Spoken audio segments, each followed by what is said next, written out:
करमती by की कथा। संत पुरुष कहते हैं कि पुत्री हो तो करमती बाई जैसी। राजस्थान के सीकर जिले की खंडेला निवासी भक्त शिरोमणि करमती बाई परम कृष्ण भक्त हुआ करती थी, जो कृष्ण भक्ति में अपने गोने की पहली रात ही घर छोड़कर पैदल ही वृंदावन निकल पड़ी। भक्तमाला ग्रंथ के अनुसार 18 दिन भूखी प्यासी रहने के बाद खुद भगवान श्री कृष्ण ने संत वेश में उसे दर्शन देकर प्रसाद ग्रहण करवाया था।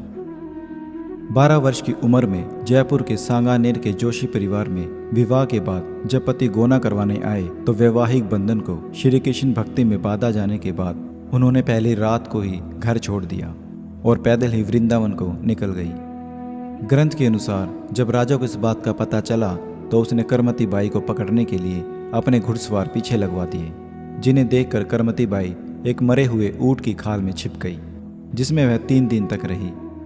जब घुड़सवार निराश होकर वापस लौटे तब वह खाल से बाहर निकली।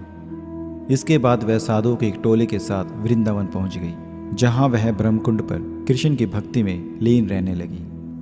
जब करमती बाई के वृंदावन होने का समाचार पुरोहित पिता को मिला तो उन्हें लेने वे ब्रह्मकुंड पहुंचे, जहां साधु के वेश में ध्यान मगन बेटी को श्री कृष्ण प्रेम में आंसू बहाते देखकर उनका हृदय भी भाव विभोर हो उठा। बेटी की यह प्रेम दशा देखकर पिता परशुराम भी बेसुध हो गए। जब करमती बाई का ध्यान टूटा तो पिता ने घर चलकर श्री कृष्ण भजन करने की बात बेटी करमती से कही, लेकिन यहाँ आकर कौन वापस गया है, ये कहकर उन्होंने पिता को वापस लौटने को कहा।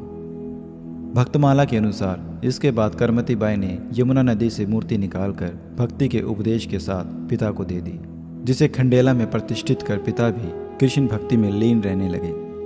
जब शेखावत राजा को इसकी जानकारी हुई तो वो भी पहले परशुराम जी से मिलकर करमती बाई से मिलने वृंदावन गए, जहाँ पर यह यमुना के किनारे श्री कृष्ण के वियोग में आंसू बहाती मिली। करमती बाई की भक्ति से राजा का भाव भी भक्तिमय हो गया और हट करके उन्होंने ब्रह्मकुंड के पास करमती बाई के लिए एक कुटी बनवा दी।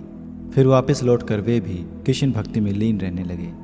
खंडेला में बिहारी जी के मंदिर में करमती बाई द्वारा दी गई श्री कृष्ण की मूर्ति आज भी वहाँ पर है। मूर्ति का महत्व जानने वाले आज भी काफ़ी लोग मंदिर में दर्शन के लिए वहाँ जाते हैं।